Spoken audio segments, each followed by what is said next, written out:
Welcome everyone to tonight's talk as part of LSE Works.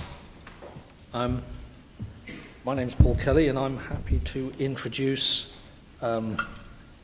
tonight's session entitled An App That Can Save Lives, brought by LSE Works and the LSE Complexity Group. Our speakers tonight, we have three. We have a panel. Our very own Mitleton-Kelly, who is founder and director of the Complexity Research Program at LSE, and perhaps also, most importantly, member of the World Economic Forum's Global Agenda Council on Complex Systems. Professor Mitleton-Kelly has worked previously in government and since 1988 she has been an academic at the London School of Economics. She's a policy advisor in Europe and the USA, to the European Commission, to several UK government departments, and scientific advisor to the government of Australia, Brazil, Canada, Netherlands, Singapore, and so on. She's developed a theory of complex social systems and an integrated methodology using both quantitative and qualitative tools and methods, and this theory is being used in teaching at universities around the world. Eve will be our first speaker. She will then be followed by Dr. Paul Lukowicz, who is scientific lead of the EU project Oceano and scientific director of Embedded Intelligence, German Research Center for Artificial Intelligence, DFKI, in Germany. And our final speaker tonight, who will be taking a policymaker's perspective, is Nestor Alfonzo Santamaria. Nestor is a lead in business resilience for the City of London Corporation, where he's part of the Security and Contingency Planning Group. Educated in Venezuela, he has experience that includes working with business protection, with responsibility for business continuity, risk governance, and information security for both HM government, and in other fields such as political risk analysis, violence prevention abroad. Nestor's work with international organizations in Latin America included helping communities deal with complex emergencies such as refugee crises complicated by flooding and human infectious disease outbreaks. Our three speakers are going to talk for about an hour. We have a detailed presentation, and then there'll be the opportunity for questions from the floor, and there will be discussion across the panelists, so there'll be an opportunity to engage with the work. But there's quite a lot to get through, so without further ado, can I open the session by inviting Eve to give her presentation. Thank you very much.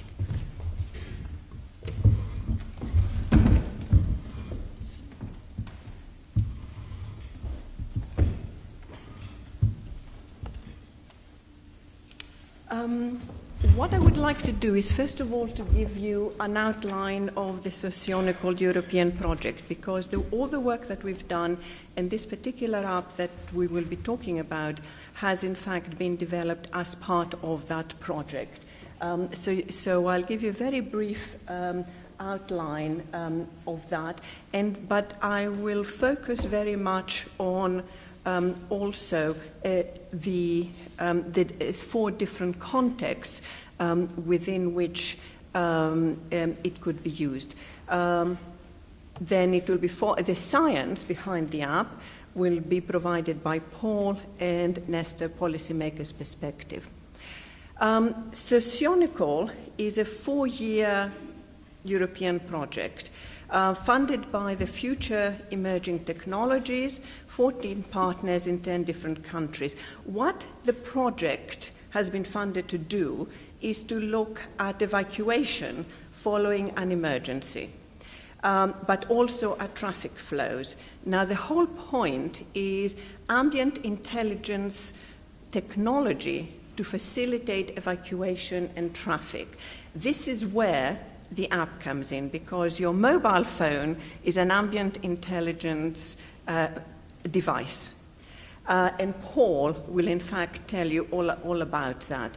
But also is underpinned by complexity theory, which is where the LSE Complexity Research Group comes in, because we've developed a theory of complex social systems, an integrated methodology.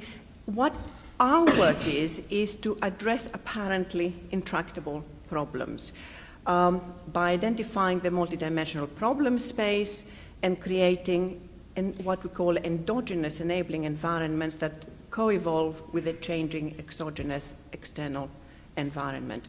Now, we will not be talking about this. All I want to do here is to give you a little bit of context before we go on to the app.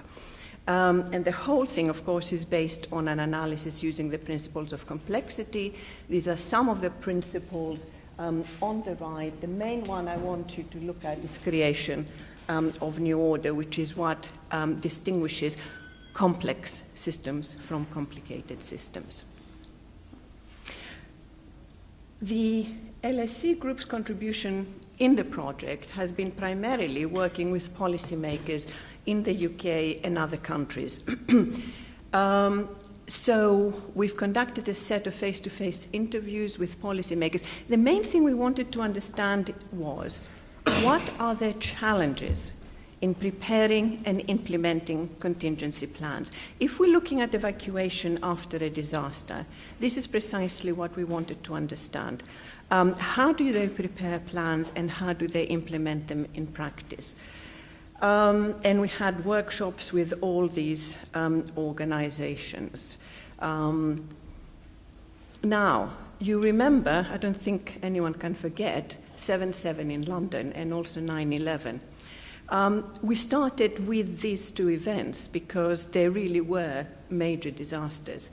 And one of the things we found was that communication was absolutely key and at the heart of both incidents. Unfortunately, in both cases, communication was not what it could have been or should have been.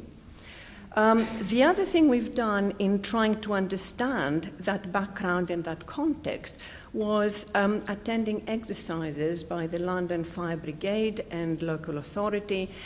But the thing that I will be concentrating more on is two trials that we organized to trial the app.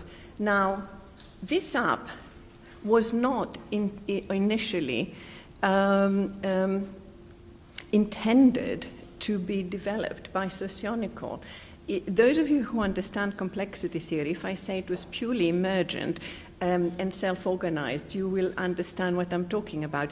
It's happened that three of us, three partners, two technical partners who had the capacity, and us in London who were able to work with policymakers, actually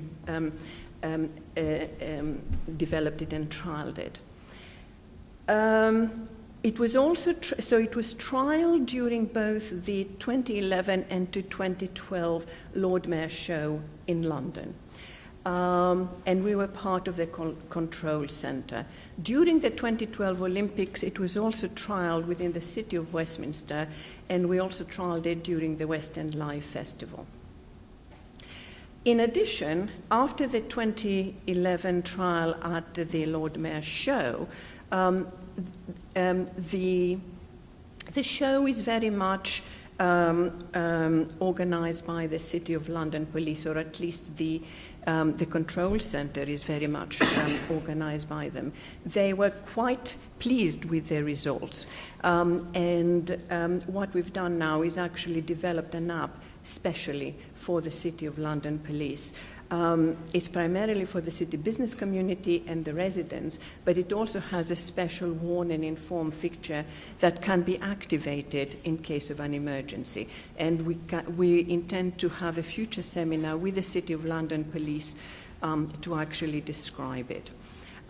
Going back to Oceano, this is very much part of what we are doing. We're looking very much at the impact on human decision-making and social dynamics, and that's part of what I will be talking about.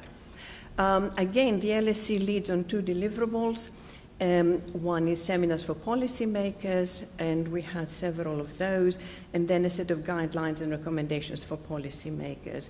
We've also organized and edited a volume to be published by Springer in the spring of 2013. So you will actually have a lot of that work available quite soon. Okay, let's look at the Oceano app. The Oceano app is for iPhones. That was primarily in 2011, but this year it was also made available for Android. Now, what it does is it does at least two things. One is it provides users with information about the event. And in the Lord Mayor show, it provided transport advice on how to reach the location, information on the floats, and that was particularly attractive this year because you could just hold up your phone to the float and it would give you all the information about the float as it was passing. And it could also tell you where different floats were along the route. Historic buildings in the immediate location, location of Louis and St. John's ambulance, and the two ones I've starred were the ones that were most popular. Now, this is for the benefit of the users of the app. For the organizers and the emergency services, what it provides is a heat map. And again, Paul will show you what it looks like. A heat map superimposed on a Google map. So you have an actual map, and superimposed on that you have a heat map which shows the density of the crowd. It changes color. It's a heat map in the sense that as it becomes more crowded, the colors change from blue through to green and yellow to red. So red is where most of the crowd is, the greatest density of the crowd. And you can see quite clearly the movement and direction of the crowd. So this is the information that you have live in front of a screen in the control center.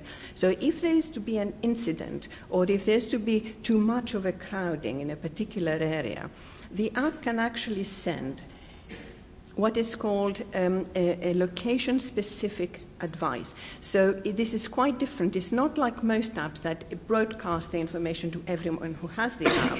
It can actually send it very specifically to those with a device in a particular location.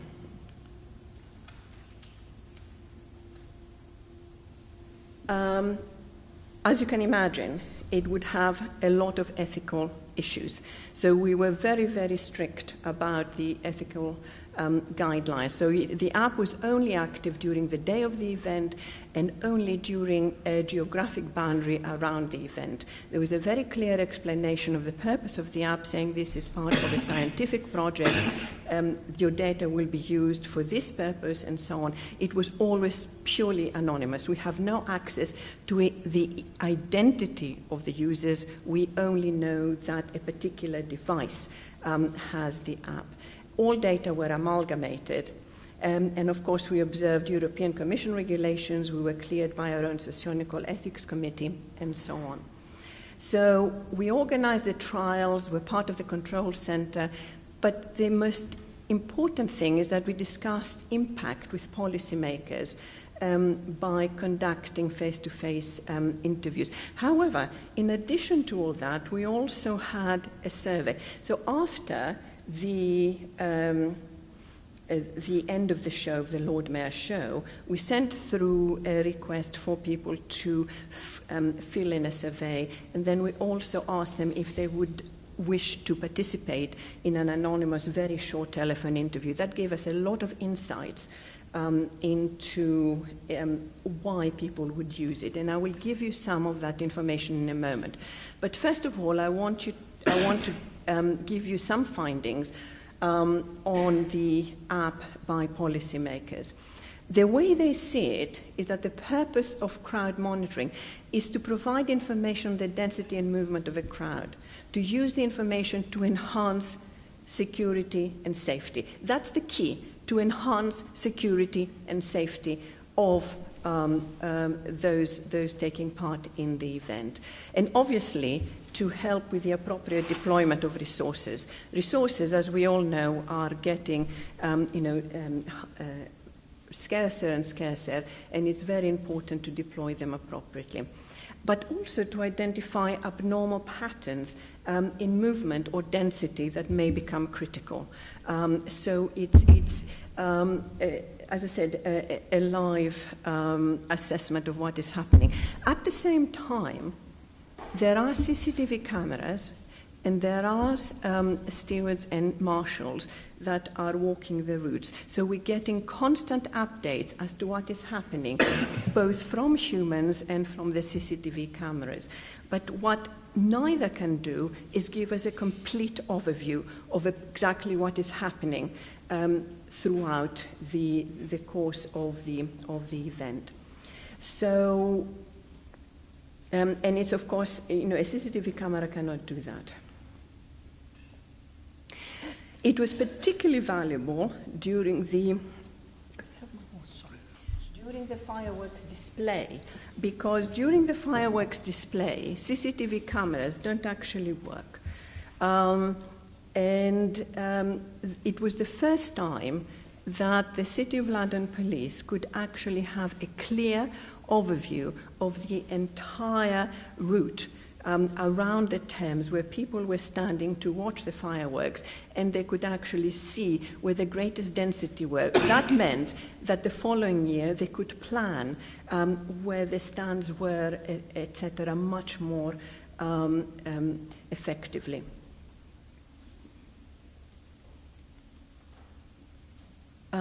One of the things they also said was that using the heat map was intuitive and did not need any training.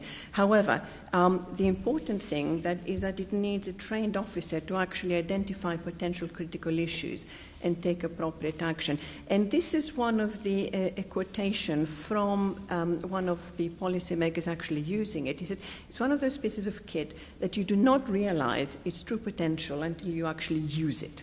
And I think that really says it all. It does have two weaknesses.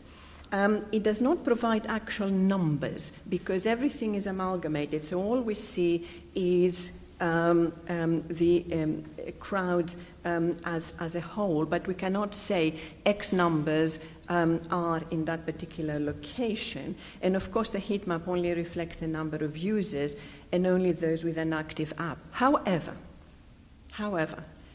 what was very interesting was even though a very small proportion of people were using the app, we could check it all the time with CCTV camera footage that we were seeing live in the control center and getting the reports in from the stewards. And what we were getting from the app, the readings we were getting from the app were actually very accurate, which is incredibly interesting. Okay. The survey also gave us some very interesting insights. We asked them, would you consult your iPhone for advice during an emergency? 70% actually said they would. I was actually quite surprised. And then we asked them, okay, if you're actually running for your life, would you stop and look at your mobile phone?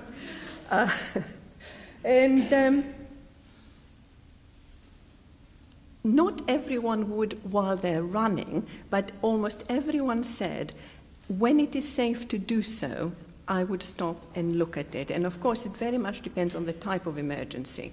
And also whether there were official personnel present. We still prefer to have another human to tell us what to do, rather than doing what advice that we get through our mobiles.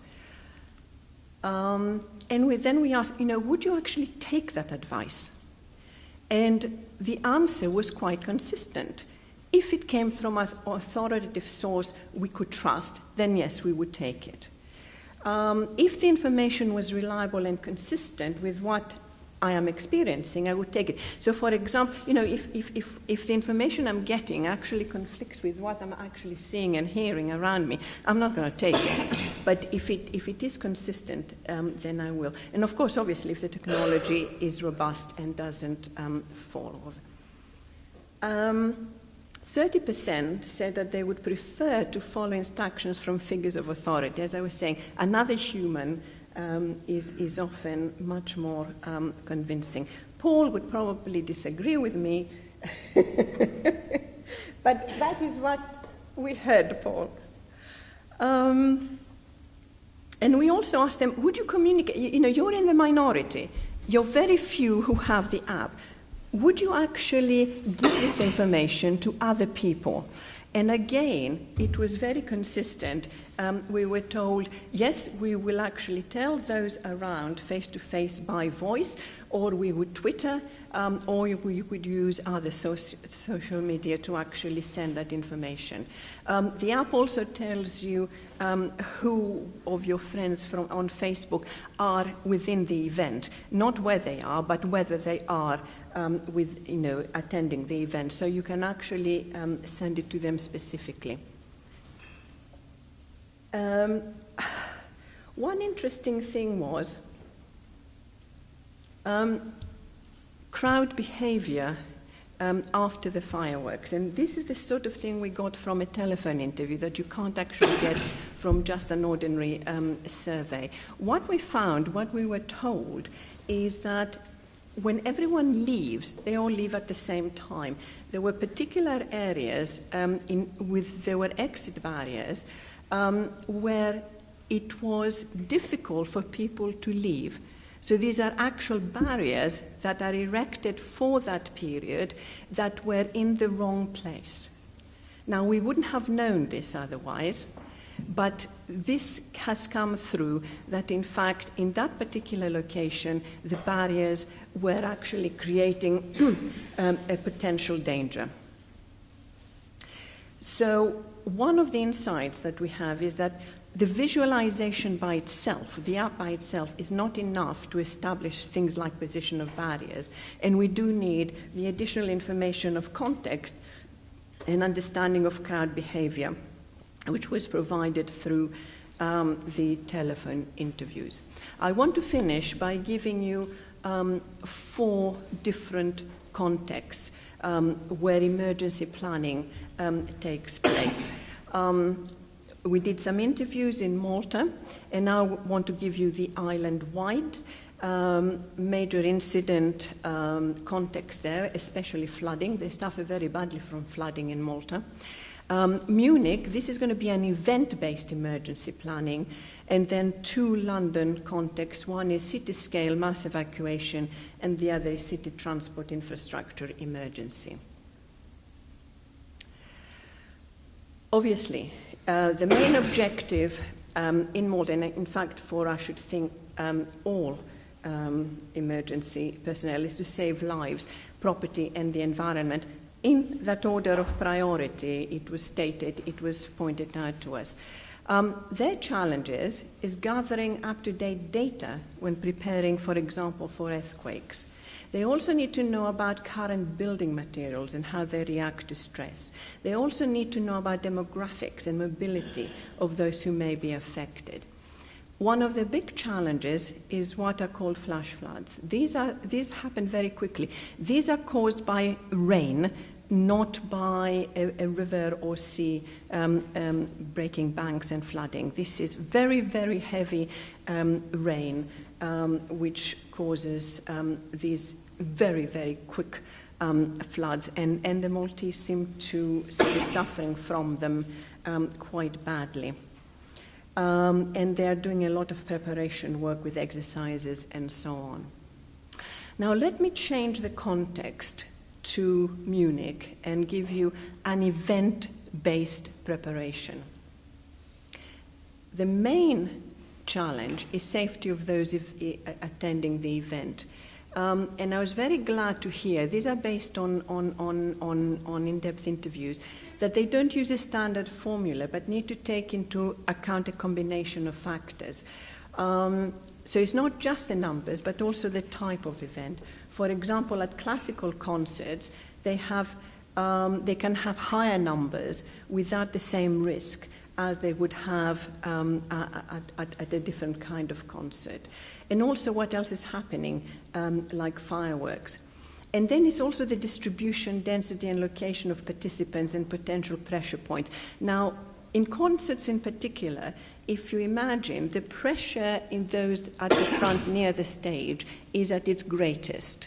And in fact, some of the work one of our other partners is doing in ETH Zurich is looking at those pressure points. Communication, and I will keep coming back to this point of communication. In this case, it was communication between the fire brigade, the organizers, or between the different emergency services. Absolutely key, and they kept on emphasizing it. The challenges are to avoid panic, that exits are visible and not obstructed, and again, communication, if in case people need to leave a different way to the way they came in. They also need a very good overview, which they don't have at the moment. And this is something, for example, something like the app will provide, which they simply do not have. They do not have now.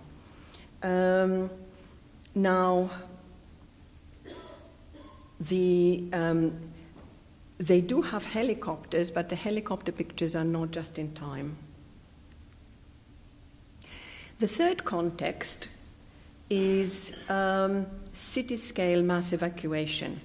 Now, one of the in London, we have quite an interesting configuration. We have 33 local authorities that can be involved in pan-London emergencies. What we're talking about when I'm talking about mass evacuation, this is an emergency affecting more than 100,000 people and involving all the emergency services.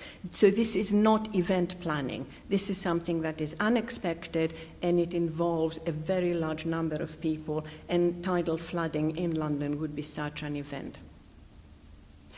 Interestingly enough, one of the challenges is accepting the need for a mass evacuation and preparing comprehensive plans.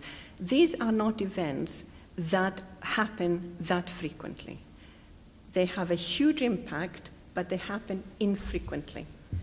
And when you are a policymaker that has great pressure and stress on your budget, are you going to allocate resources to something that may happen once every 50 or 100 years, even though if it does happen, it's going to have massive impact? And again, communication with the public to warn and inform, with the other emergency services. Now, we know from 7/7 that this communication with the other emergency services was one of the big problems. We now have airwave, which means that the emergency services can communicate even though they don't need the ordinary mobile network. And also convincing policymakers to make the resources available. The last context I want to look at is the city transport infrastructure. Now, as you well know, in London we have an infrastructure which has several types of transport, tube, buses, DLR, rail, etc. The point is that they are intricately interconnected and interdependent. And it is that interdependency which is key, because they need integrated plans. So one of the challenges is to understand the risk and how to mitigate it when risks are at multiple levels and of different types. So there would be societal, industrial, environmental risks. And this is one of the challenges that they need to face. So it is understanding the overall picture of the event and coordinating. The other problem is getting factual information quickly out to the public. That's another key element. And again, this is where something like an app would probably do a good job. They also need to know what messages those involved are receiving from the media and so on. Now, before an incident, again, a challenge is to encourage people to think about the future and to understand the likely impact, what can and cannot be done, and how people are likely to respond and to learn from other incidents. But the whole point is, again, this idea of communication, is communicating with the public, communicating with policymakers, communicating with the politicians who need to make the funding available. So the challenges are multidimensional, but one is common to all, and I think you will agree that that is effective and timely communication. And this is where I think the Oceano Lab could contribute as part of a toolkit. Not by itself, it cannot be the answer to everything, but as part of a toolkit, it could be very useful because it can send immediate and location-targeted information and advice, both to the public and as an additional channel between the emergency services. And there's a lot of research now continuing on overcoming current problems with the communications infrastructure being overstretched or collapsing during an emergency. That's the end of my presentation. I will hand over now to Paul. Both Paul and Nestor have presentations which are a lot more colorful and visually exciting than mine is. But Paul will now tell you all about the science behind the app. Yeah, so I'd like to speak about technology, and the first thing I want to show you another app, and actually it's something, when you see the blue points, there's actually the lights in my room of my house, and if I just press something like this, I switch off the kitchen light when my family is having dinner, and my wife is likely to call me soon, probably. So the reason I'm showing that, really, is that it illustrates the points that is central to the app and many other applications, that The Economist very nicely summarized in a recent article about the digital world and the real world increasingly becoming interweaved and influencing each other. And it is a sum of many things that we see in everyday lives, mobile phones controlling stuff, providing information about stuff. But very often we fail to grasp the significance of it in a bigger picture. And that's what I want to show you. And that is something where this app that Eve was describing is just the first drop in things that will be changing radically in the way we perceive the world, we interact with it, and we influence it. So, talking about information, that's another thing I found significant. You may remember when the Americans actually, and actually look, here's my phone ringing, and that's my wife calling me probably about the lights. And what you see here is when Americans nabbed Osama bin Laden, there was somebody sitting in a house in the area who was tweeting that online. So he was tweeting like, there are helicopters and it's not usual.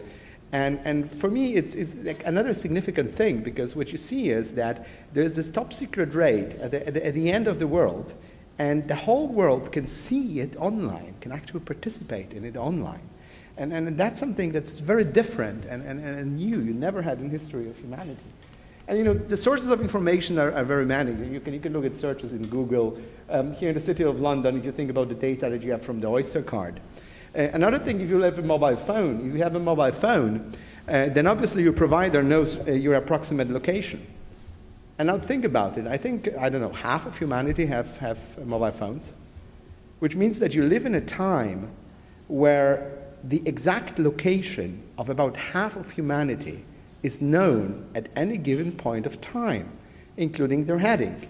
Now, that's not information that you maybe have readily access to because of many reasons, which are good reasons, but in theory, that information is digitally available.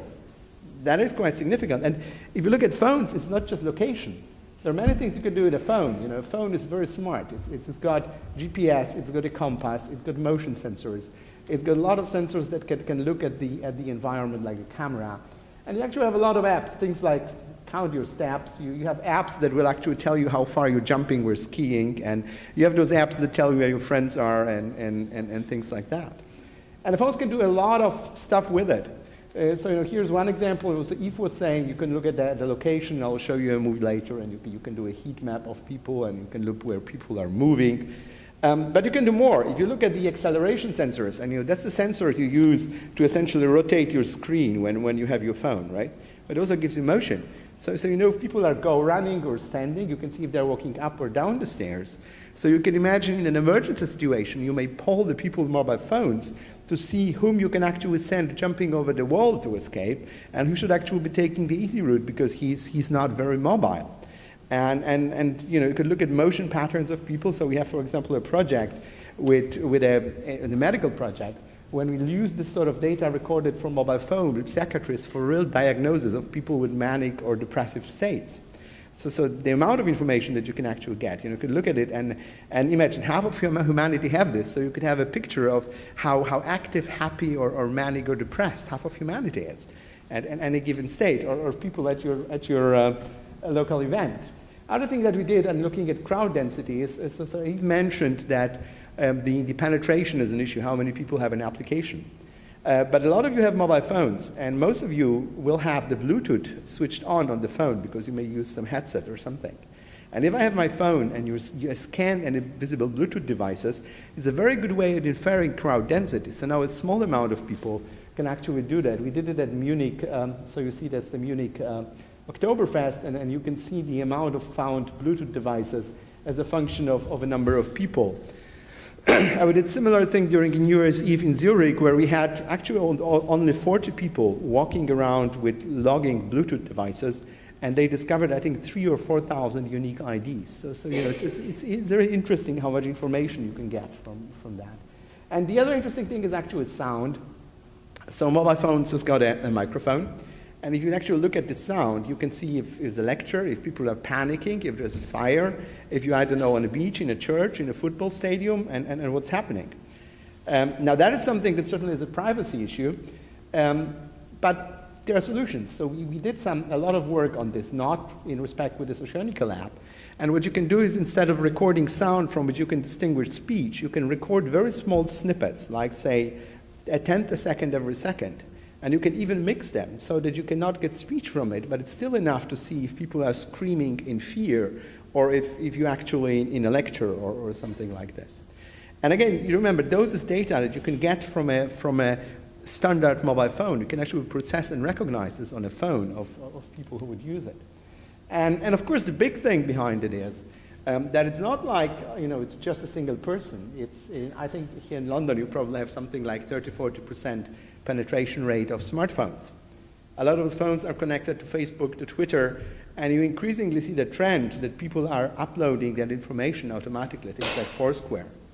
So what you get is an extremely complex pattern of information that is being streamed from those devices to the network, and that you can possibly leverage. And as you see, this has many different ethical and privacy and other consequences, but it also has huge potential.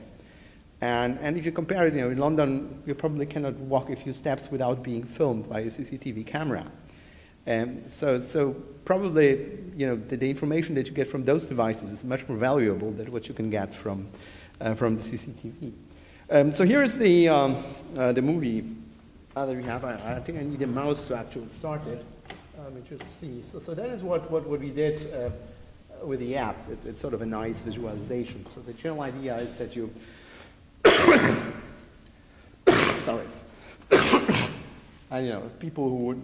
I don't know what happened here. I think it's so... Sorry. That's why I always use my Mac to do presentations. But,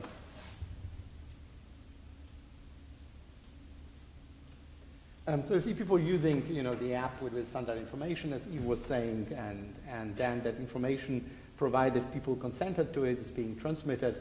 And here you see the heat map as it's being built up, and then you can see actually on the pink line, that's where the procession started. The Lord Mayor's procession, you can see as the crowd slowly builds up, and what you see is real data. So that's actually the data that we got from the Lord Mayor's show, and you can see that the red and the high things are where you have high crowd density, and you can see now as the people move to the other side of the river, and that is the type of information that you would get from the system. And the interesting thing is that, as Eve said, there's a difference between seeing 50 cameras and having this sort of a concise information that can potentially automatically detect problems and say things like there may be possible congestion here.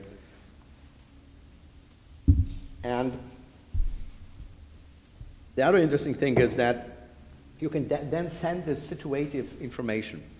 And that is really another extremely important part of technology, something that you see with Google is another, that you're not in a different area. So the power of Google and advertising lies in the fact that you get ads that are targeted to what you are doing. And then you can do the same sort of thing is that if somebody is walking and you get a general announcement, something, please, this and this subway station is overcrowded, don't go, that this has a different, different impact than if you have somebody who says, you walking over there, you just walking into a crowded station. So people react differently. The other thing is we've been talking to people organizing, for example, the Oktoberfest. And if you think now about organizing an evacuation of an area, then probably the optimal evacuation route would involve many different groups of people moving in many different directions, in many different ways. Now try organizing that just with stewards there. You have to send somebody, you can shout through a microphone, it doesn't work. With this sort of technology, you can really send a crowd of people into 200 different directions, exactly timed. And of course, there's a question of compliance, but Yves spoke about that. And there's another thing that increasingly people are using this sort of technology as their default way of getting information. So I was discussing with Nestor before. If you think today, if you go to any event, to anything, the most likely thing you're going to do before you go is to go to a website and see information. That's where like 50% of the people will do that. Increasingly, people will not do that. They will look for an app. And that is something that is happening. And once people start trusting in this app, that takes off. And what I wanted to say, this sort of location thing is really primitive. That's another article I found some time ago, not that long ago. It says, Microsoft patents bad neighborhood detection. That sounds strange. They built operating systems. But of course, once you think that they're selling mobile phones and phones that can give people direction, people can use to buy things, and you combine that information on a statistical level, you're likely to find out soon which neighborhoods are being visited by which people, which neighborhoods may be avoided by which people, and you can actually build that sort of information. Again, it's not unproblematic, and I don't know if I would like to have this information being built about my neighborhood, but that information is there. So really summarizing this, I told you a lot of things, and I guess most of those things you knew, but it really is the significance of the sum of those things. And to understand it, it may be a good idea to look at, internet, which everybody grasps. And I think the biggest impact of the internet has been that any piece of knowledge that humanity has ever created suddenly become accessible at your fingertips. You can find it. Anything that you cannot find on Google is not really relevant. That is increasingly the thing that you see. And of course, the ability to correlate that information. So what you see now is the next stage. What you are now seeing is that not just archival knowledge that people created is becoming visible online. Increasingly, with things like Twitter, sensing, you see that anything that is happening in the real world, any physical event, increasingly leaves a trace in the digital domain. A few years will pass by and nothing will be able to happen which will not be instantly visible. You see that already. If there's an earthquake, it first becomes visible in the digital media before something else happens.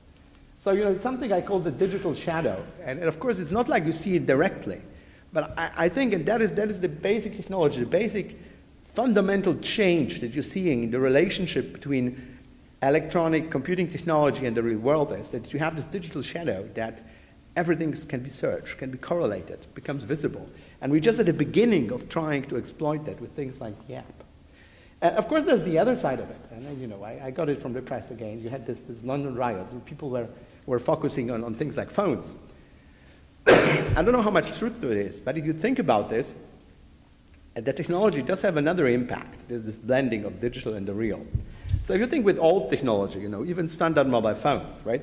So you had a guy, he put aflame a couple of cars, then he would call a buddy and say, hey, I'm burning up cars, would you like to join me? It's fun. And the other guy would be having a beer at the sofa, so he may or may not come, and he would tell guys, and not much happened. Now, what happens today is that the people go, and they can make a video of a burning car, and there's with a tripod pose. And then with a single click, that video is being distributed over Facebook, thousands of people who all have this tendency of having fun burning cars, because they somehow belong to the same group and pulse. That is a totally different type of interaction that the technology allows. It's not just calling, it's just fundamentally changing how humans influence each other. And that comes back to Eve's complex systems talk, that if you look, of course, at human communities or whatever collective of devices or of people, it's really the interactions. It's the patterns of interconnections. It's the strength of interactions along those interconnections that determines global system behaviors. And technology fundamentally changes that patterns of interaction, the flow of information, the intensity of interaction, and the connectivity.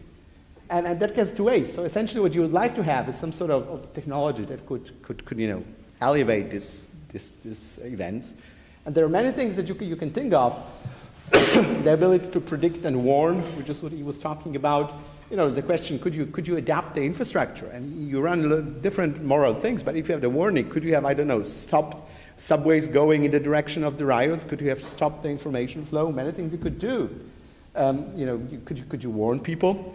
But that, of course, raises questions. So, you could have another thing. This technology can, of course, easily be misused.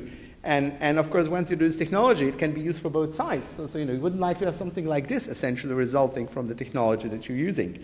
And that's why it's important to have the type of projects we have when people like me who just love the technology and love, switching lights at their home and doing all sort of more useless stuff, and people like Guy for really serious things about policies, implications, and humans work together to make those systems do something good. Okay, so thank you. Very much.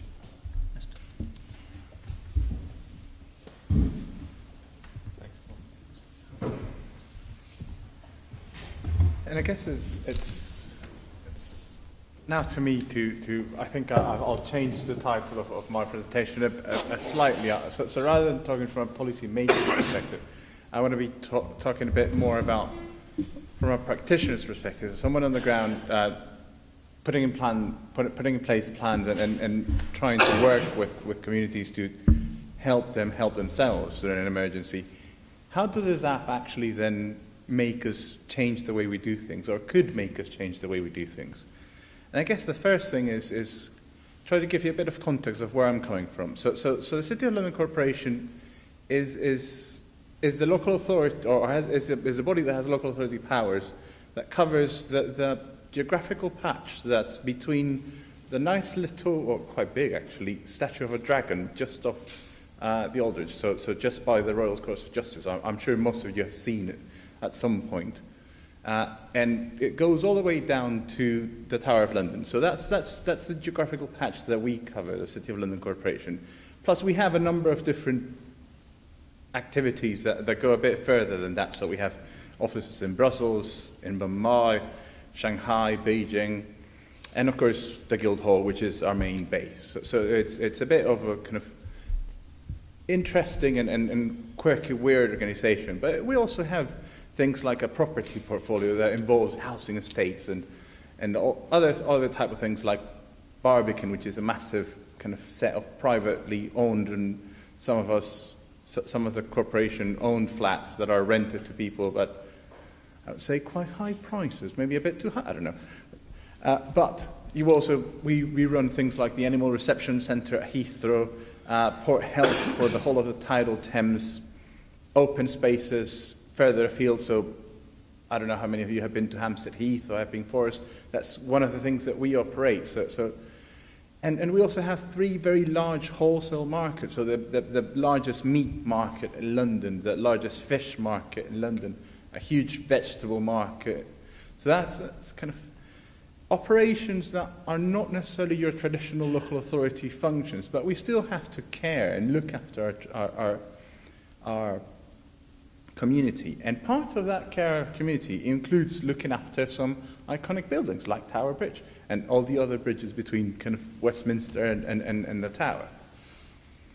But as a local authority, so with our local authority hat on, we have a number of roles that are common to all local authorities. So we're there to support the emergency services and do what Eve was saying before, which is kind of help preserve life and preserve property and look after the environment. So that kind of thing. We have a duty to support our community. So not only our residential community, but the business community. We have a duty to coordinate with other responding agencies. So Environment Agency, Met Office, Central Government, City of London Police, etc. And then we also, as with a local authority hat on, we lead on recovery and restoration. So what do we do after the Big Bang? So how do we make sure that people's lives can continue, that we can keep the city running? And I now want to focus on how we do certain things that are particularly useful for us in emergencies or in dealing with emergencies at the minute. What are our current capabilities? And then I'm going to tell you a bit about what we see the app could add to these current capabilities. So at the minute, we have, I don't know how many of you have walked around the city and noticed that the city is now getting bins. For a long time, we had no bins in the city. And that annoyed a lot of people, but now we're getting bins, and these bins are bomb-proof. But not only are they bomb-proof, they also have screens at either end. So you have screens delivering live messages at either side of your recycle bin. So they tell you about the tube, so you can see there's a bit of information about kind of what lines are running in the tube, and that's that kind of information that's useful to the people that are walking on the streets in the city. So that's one of the things that we can use to deliver messages. So that duty to warn and inform the public during an emergency, we can use that as one of the things that one of the tools that we have in that toolbox for warning and informing. But we also have something called iModus messaging, which is a very simple at the minute text message or SMS alert that you can send to all city businesses. City and London Police use it, we use it as well, and you can tell them, hey guys, there's something happening. Take the riots example, we can tell them there's rioting happening in X, Y, Z locations. Even though it's not necessarily in our patch, we can suggest to you that you might want to look at your security arrangements and start putting measures in place to protect yourself, to help yourself be safer. So that's kind of one of the things that we've been doing for quite a while, and you have multi-platform messaging. So you can send it via SMS, you can send it to smartphones via emails, and all the different normal ways that we're all very familiar with of receiving messages. But on top of that, we're working on enhancements so that people can receive messages because they're interested in a specific area. So say, for instance, if your office is based around Bank Station, you can now subscribe, or you will soon be able to subscribe, to messages affecting Bank area. So something happens around Bank, we can let people that are interested in the Bank area know about what has happened and how they can help themselves be safer. If, say for instance, you are in the city, in an area of the city, we can also send messages to those businesses that we know are based in a specific location. So not necessarily because your device in that specific location, that's what I'm going to talk in the next slide, but because that location will help you kind of put a bit of context onto that messaging. And we have a public address system, a set of speakers dotted around the city that we can actually kind of broadcast, shout at people from the streets. But it's a very kind of rudimentary system. It's a very simple technology. It's just a public address system that's around the city. Now, what does the app actually could give us? So what's the added layer of enhancement that the app can bring to this picture?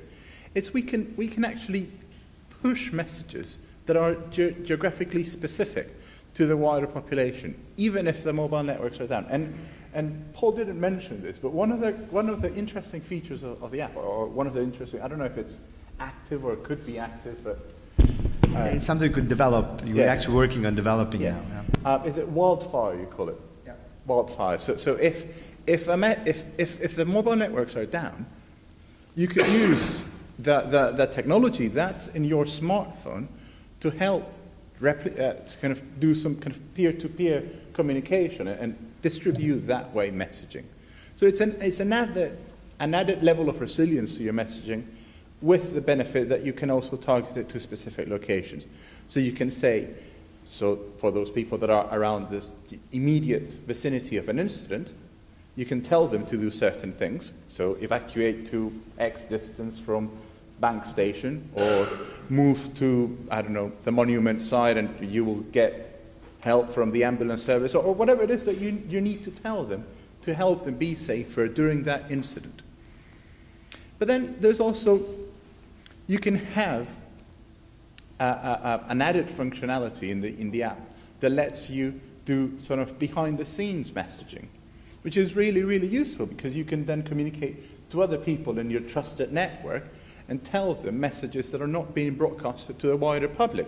You can still do quite kind of wide broadcasting of messages, but to a more selected audience. And then there's something that's really, really interesting about the app, and it's that ability to gather feedback from the population. So at the minute, when we have an incident, when we have an emergency, it's very difficult for us to understand how the community sees our work during an emergency actually help them. So what their opinion was of the quality of emergency response they got from the different services, from the local authority. And help involve and shape that, the type of response they'll get in future emergencies by actually contributing to a kind of debrief of an incident. That's something that we don't have at the minute, but the app could help facilitate that. There's other channels that can also help like that. So social media, that kind of thing, that helps. But the app gives us a very kind of direct link to someone that we know was in a specific place, had the app active, used the app to receive emergency messages. We instructed them to do certain things, and then we can ask them, so how was our service to you? Help us shape future responses. And then the other area, how am I doing time-wise? You've got 5 more minutes. Good. I'm not relaxing too much, don't worry. So the other area is how do we get the picture of what's happening? So in emergency management, you call that situational awareness. So how do you know what's out there? Because, of course, when you're trying to deal with an emergency, you need to know what's happening. So you know what resources to deploy and what the type of response that you're putting in place. So at the minute, as Paul and Eve said, we can look at CCTV. There's a brilliant network CCTV. We not only have the ability to look at our own network CCTV cameras in the city corporation, but we share a network with the City of London Police. So we both can see each other's cameras, and it's a really comprehensive network of CCTV.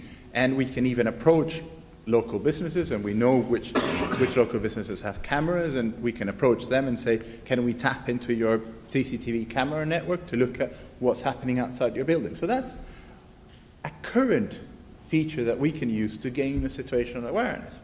And we have other alert systems, so you have fire detection systems and kind of other different alert systems that come into different control rooms of different bodies. So corporation, the City of London Corporation, City of London Police, Fire Brigade, Ambulance Service, we have different alerts going to them, and they would be able to build up that picture of what's happening out there.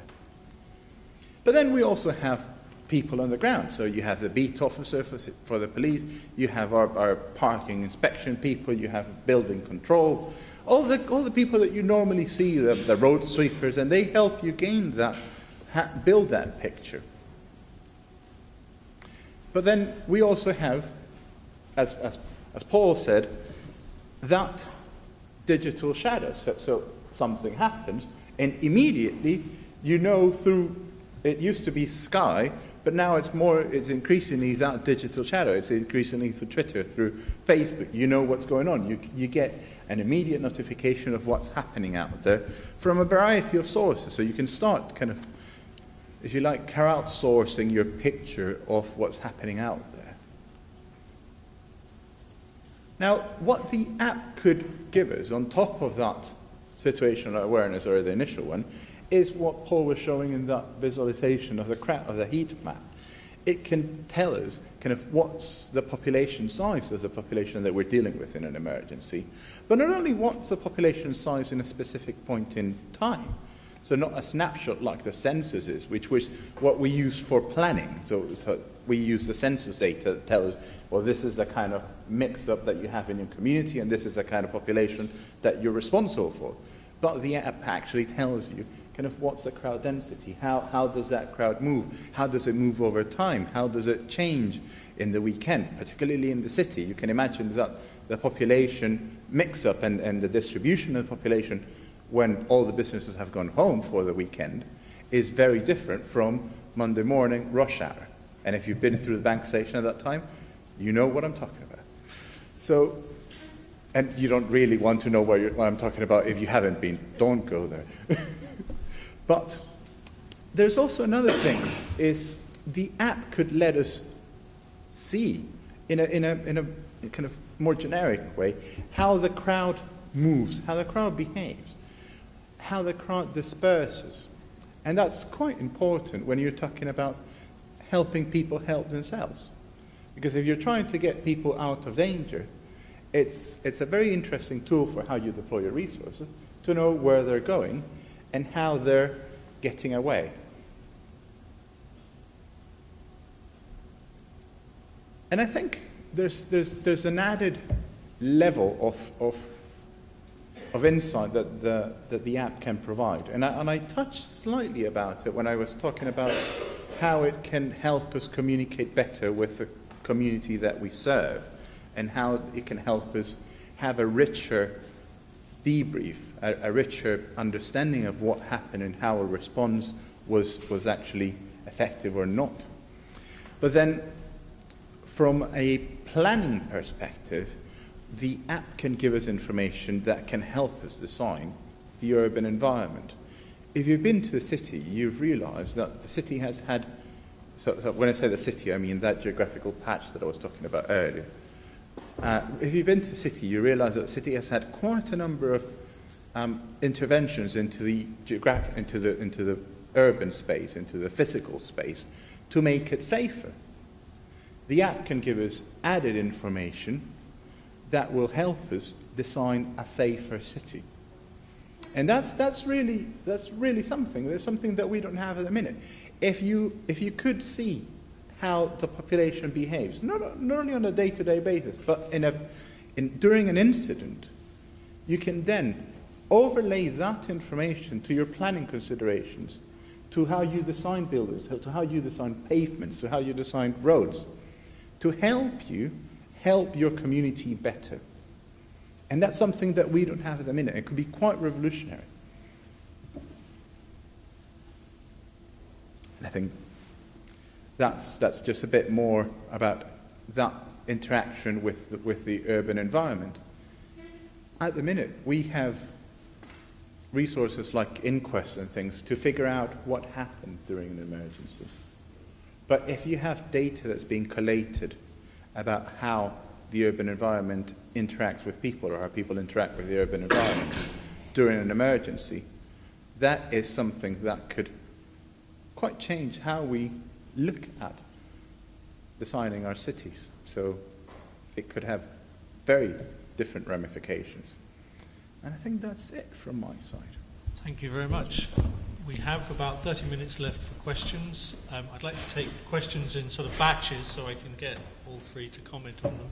Please wait for a microphone, identify yourself, but who would like to raise a question, comment? Gentleman in the turquoise jumper. Anybody else? Yeah. Okay. One, Good evening. Please. Yes, go ahead. Good evening. Thank you very much for your talk. I'd like to address something which worries me greatly about this, and that is the problem. I feel very threatened by being surveyed, and I make sure that everything I do, I cut myself off from anything which will keep track of me. So I feel threatened going through a street where I can see CCTV cameras. But I want to make a more general point, if I may, and that is that I feel particularly threatened when I am in a situation where somebody is telling me to do something and I have no way of responding to them. For example, I get on a tram going between Wimbledon and Croydon. I was told 5 times by people to get off that tram with my bicycle because you're not allowed a bike on a tram. The answer is you are allowed a folded bike, and the bike was folded. Now, the people I spoke to personally, I could say, look, this is folded. It says only folded bikes allowed. But the person who was telling me over the tannoy, you get off this tram now, otherwise we're not going anywhere, I had no way in which I could respond to it. And this is one thing which worries me greatly, that I am the recipient of all these messages, but I have absolutely no way of saying, look, yes, I know you want me to do this, but it would actually be safer to me if I did something different, because I'm going home a different way and I know I can catch the whatever. So there's no two-way communication, and I find that quite worrying as a development in society. Thank you. Thank you very much. The gentleman in the middle. Shall we take? We'll take 3 together, Okay, otherwise, fine. because you've all spoken for an hour, so let the audience have a Okay, I've got 2 questions. The first one is maybe just a clarification. If I remember correctly, on 7.7, almost immediately the mobile network went down or was put down. So what would happen to any emergency app if it happened? Second one is maybe related in some ways, and is there any plan for the City of London to provide free universal Wi-Fi coverage, including in the underground? Thank you. Gentleman in the blue shirt towards the back. Yeah. Could you identify yourselves as you? Yep. Peter Dick. I'm in the Department of Health in Public Health. Thank you. I think thank you for the talk, all talks. I think it's very interesting. I'm interested in what you can or could do with the information that you're gathering.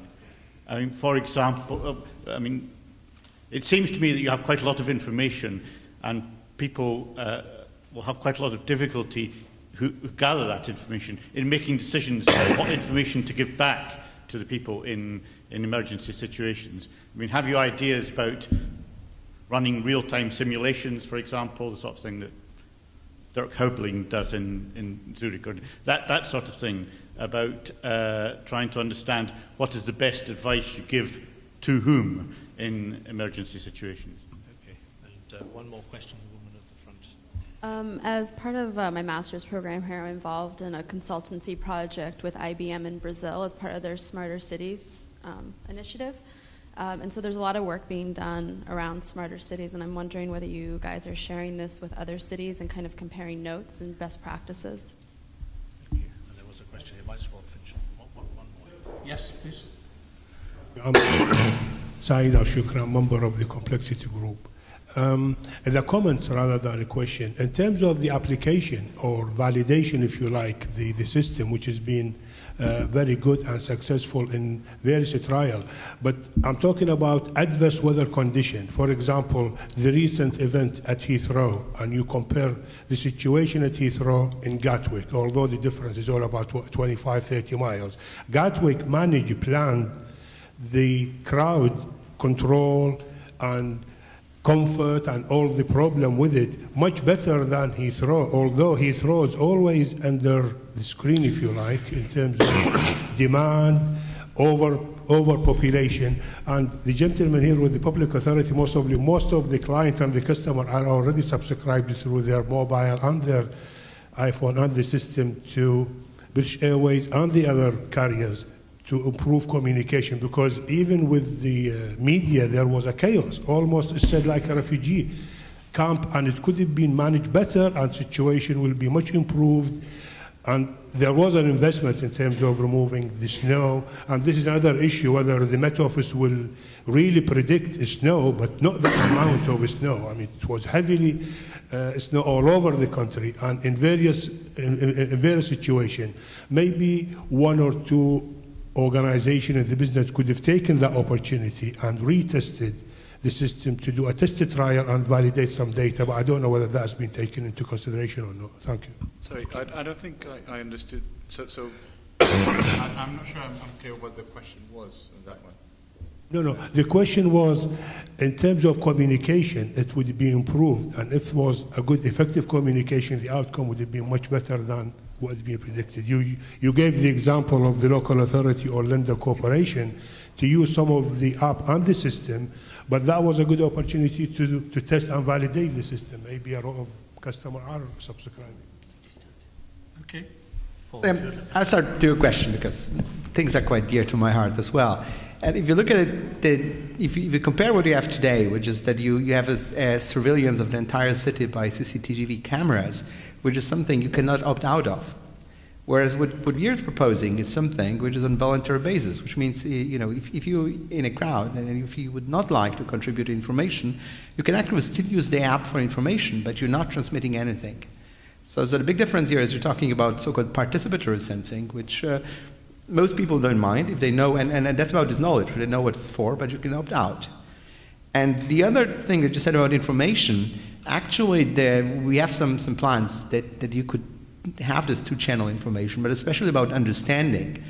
So one of the things that people, for example, in Munich told us is important. You have a huge event, right, and you don't have something like the app. It's very difficult to deliver any sort of targeted information. Why are things happening?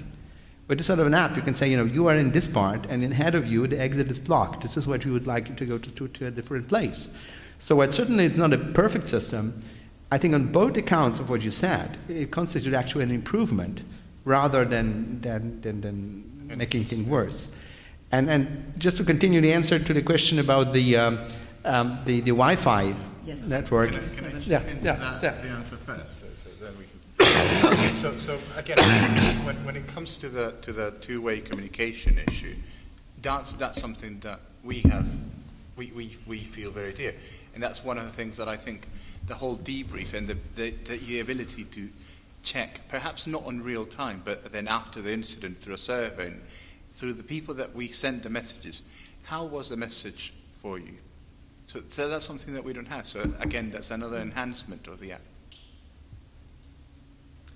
Do you want to carry on with the other technical point? The 7 Yes, so that's something that in the current version of the app was not there. But as you all know, your smartphones can communicate via Wi-Fi. And most of you, or some of you may know, you can actually make your smartphone an access point that will allow your notebook to connect to the internet. And what can easily be done is that actually you take those Wi-Fi functionalities and build something like an ad hoc network. And we actually have a project that works on that.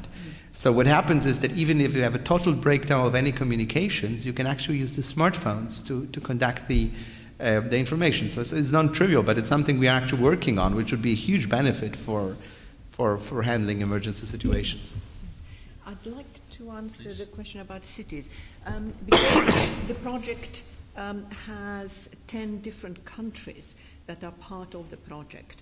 So initially, yes, we are doing some of it, but I should say not enough yet. So if you would like to talk to us about it later, and you'd like us to sort of disseminate a particular city you have in mind, we'd be delighted. But yes, we are doing it as much as we can, because I said with 10 different countries in the project, I think it's bound to happen. Now, I was not sure about the gentleman with public health, what your question was. Can you just repeat it, please? You're using clever technology to get the information. I think you could use clever technology. Sorry? You're using clever technology to get the information. I think you could use clever technology to decide what to do with that information once you've got it. Absolutely. I just want to comment on that. You mentioned Dirk Helbing. It's actually somebody we work with a lot in different projects, and that is an obvious thing. So that's something that is happening. I just wanted to answer also the Brazil question. So actually, we now have a project proposal that will be submitted in two weeks, together with Brazilian institutes in Sao Paulo, on actually using exactly this technology for crowd control. So stuff is happening. And anyone on the adverse weather conditions? Well, if I understood right, the question is more than about the adverse weather conditions. It's about how to make the comms better, and how to add quality, and how to use the information that we're getting from the validation of the trials with the app to help us understand how to communicate better. And I think that's what Oceano is doing as part of their recommendations to policymakers. So hopefully that will come to a certain way to address that. how can policymakers then use that information that has been validated through different trials to help us shape the way we communicate with the public, how we warn and inform the public about emergencies or even events in a better way. So hopefully that comes to a certain way to it. I think when it comes to sharing our information with different cities, being one of the biggest, if not the biggest, financial center in the world, we have quite close ties with other financial centers in the world. So we have close ties with Singapore, for instance, and we recently had a visit from the Singapore Fire Authority looking at how we communicate about mass evacuation and things like, well, not mass evacuation, but evacuation, simultaneous evacuation of different businesses. And that prompts another project that we're working on in the city. But we also work with people like La Défense in Paris, which is another financial district that is very similar to us. We work with that New York Federal Emergency Agency, the New York Emergency Management Agency. And we sent someone very recently there, one of our team, to do a research project with them as part of a Churchill Fellowship, and actually understand what they did to cope with 9/11, what they did to cope with the recovery after 9/11, and trying to understand those lessons and bring them back to London. And that's one of the things that we try to do as a city.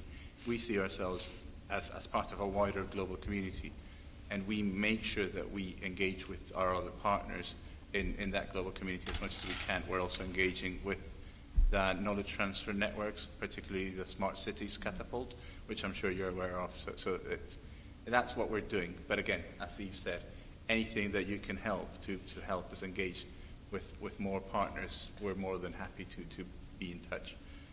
I guess there's also the question about the what would we do about Wi-Fi, and I think that was very targeted to City of London Corporation particularly. I think the City of London Corporation is at the minute, and I know we did a lot of work with TfL, particularly around how to provide Wi-Fi or internet so that people could use their smartphones to get better advice during the Olympics. That was a very specific trial, and I think TfL has decided to keep the access, but now because of the kind of commercial private considerations that they've entered with, I believe, is Virgin Media, that access is now chargeable. So that, I think, access in the underground network falls slightly outside our remit, but we're doing our best to work with TfL to take into account the needs of the city community. When it comes to overground Wi-Fi, we already have a very comprehensive network of public access Wi-Fi in the city, in the square mile. At the minute, I know one of our teams is looking at the business model for it. Is it feasible for us, with the level of funding that we have for this kind of project, to expand that to provide full coverage for the whole square mile? Or are we just keeping what we have at the minute, which gives, in certain hotspots, free access to Wi-Fi? I think it depends. At the end of the day, it's about resources and how you deploy them more efficiently. So that will decide if that becomes available. I can't speak for wider London, I'm afraid, though. Further questions? Okay, 1, 2, 3. Please identify yourself and speak into the microphone. Good evening, my name is Jordan, and I'm a computer science student, undergraduate, and I have a question. The application, how it works is that it gets the information from this map, right, with that shows the crowds. But is this information available only in crucial circumstances, or users can get access to this map with crowds at all time?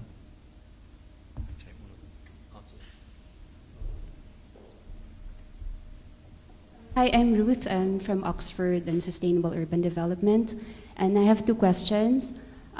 First is this app being developed for as a research tool for policymakers and for strategic planning of the government, or are these being promoted for the end user, for them to feel safe, that they would be in a safer city? And then second is logistic-wise, if ever that this will be very effective and in the promotion, people would really use this app. How about are your existing police or security forces effective in responding immediately to the people who would be using these apps in case of emergency? Thank you. I hope it's clear. Did you get that last No, point? I didn't. Would you repeat your The last, question? yeah, it's about logistics. That you are promoting that this at the end for the end users, when they use these apps and they activate it, they would feel safer. And in case of emergency, that they call for police. Would they be? Is the city? Can the city respond to it by increasing police forces? Logistics, I mean, increasing your police forces. Yeah, okay, I think Thank you. we think we're there, that's very helpful. Okay. And then, gentleman at the front here, if you want. Yeah. Yes, there are two, yes. Hello. Yep, it's on. Hello, Keith Fleming, Emergency Planning Officer, London Borough of Camden. Two questions really. Noticed on Eve's first presentation, project started around 2009 up until 2013. So I'll be keen what the actual end result is or what happens past 2013 with this project and the app. The other thing, just curious question in terms of the funding, how much funding has gone into the project, if that's come from the EU or that's been from partners? Okay, and just along from you. Yep. Hello. Oh. Yes, it's on. Just speak. Louise Elstow, also from the London Borough of Camden's Emergency Planning Team. It was a really quick question, which is to ask possibly an obvious question, is that have you considered for the Olympics in Brazil? That's a very obvious, very large... I can't hear it. Sorry, whether you considered using the app in Brazil in the Olympics. That's a very large event with a very large space and a very controlled, obvious set of people who may need directing towards a number of exits, having gone to the Olympic Park in the summer several times. It would have been very useful to know if there were particular hotspot stations, and other than a person with a board and some very friendly people telling you to do that, if you also had that on an app, it might be something you could use. Thank you very much. Have you considered it? Who'd like to start? Eve, you want to? So I think it's a sort of a mix-up of the functionality. So what the app does is that essentially the users see general information about the event and a map. It's obviously only available during the events. It doesn't make sense otherwise, but if it was like for the city in general, you could have it available always. The crowd density thing is an information that's being generated at the control center and was currently not made visible to the public, but it could be, although it's a policy question to the emergency people. It's a question how can it be used or misused. Yeah, because it highlights vulnerabilities if you can see real data of crowd gatherings and you're the person targeting the crowd. Might not necessarily be the best idea. We had a lot of debate actually whether we could make the Heatmap available. Technically, it's feasible, not a problem.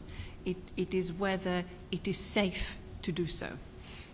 So the debate came down on the fact that that would not be information that at the moment it would be safe to make available. But as we said, technically it would be possible to do that. And of course, the other thing is that even though we've trialed it in specific events, the one we now have for the City of London Police, this is a constant app, but it doesn't provide location information because you would not want people to know where you are every day, 24 hours a day. That facility only becomes active if there's an actual incident, and then you will be asked if you can activate that that feature so that it can then become the much more active app of sending you information, and also sending out the, using the sensors to send your location information. So we have to separate what is technically feasible and what is politically and security possible. And ethically. And ethically, exactly. Possible as well. Hang on just a second, bring the mic.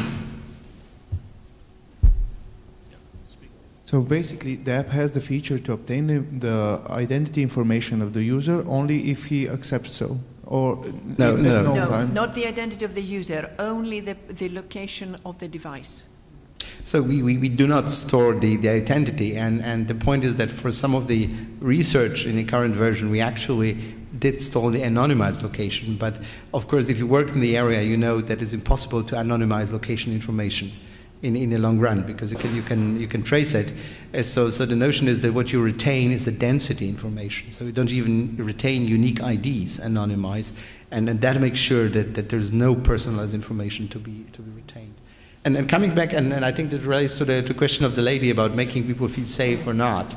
I think that is an interesting question. What you might understand is that essentially the app has been developed, has primarily been a research app that we continue to support because people found it useful.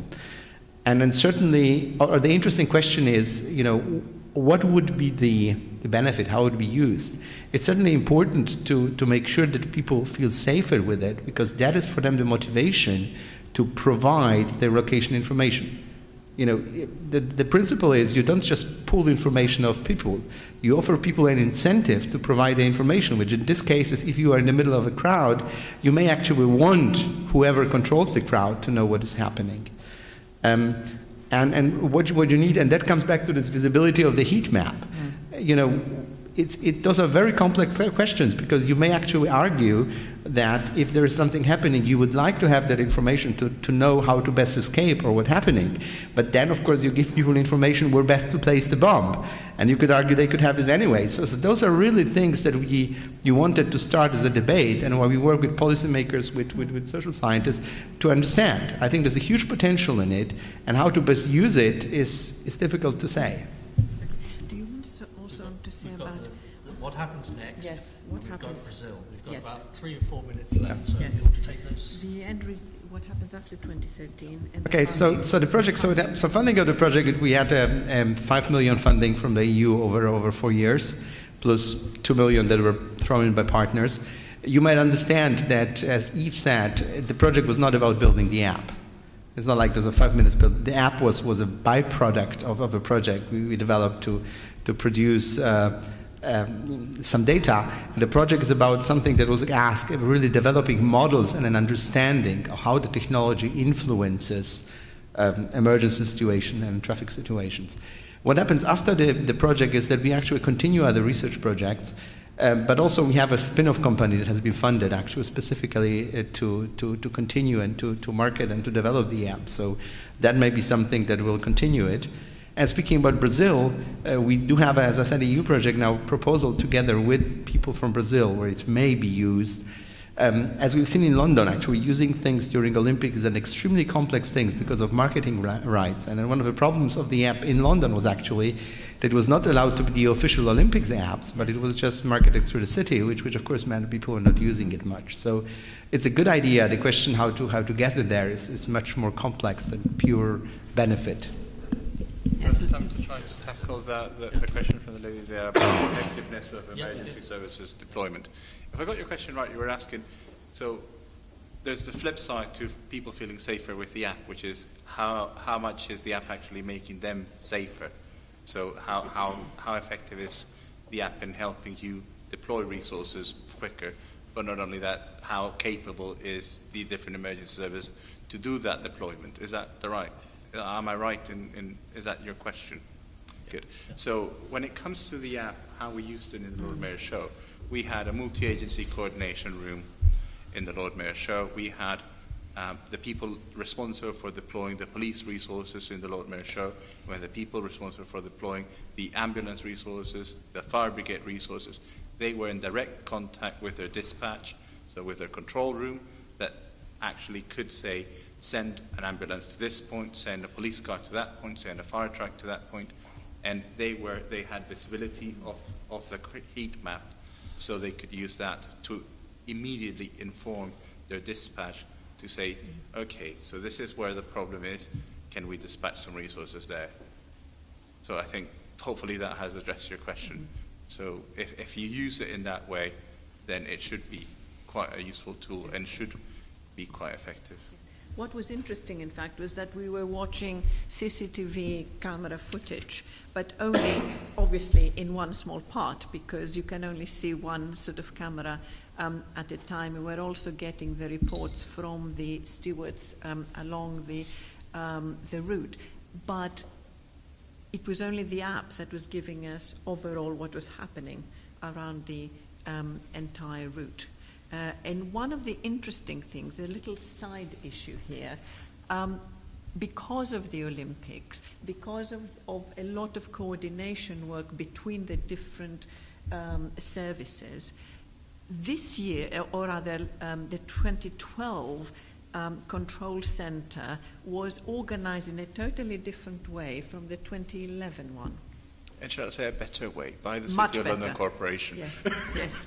It was, we were getting constant debriefs from everyone around the table, and you could see how, you could very, very quickly respond if there was any kind of incident, because we were getting the information from the police, from the ambulance, etc., from fire, etc., etc.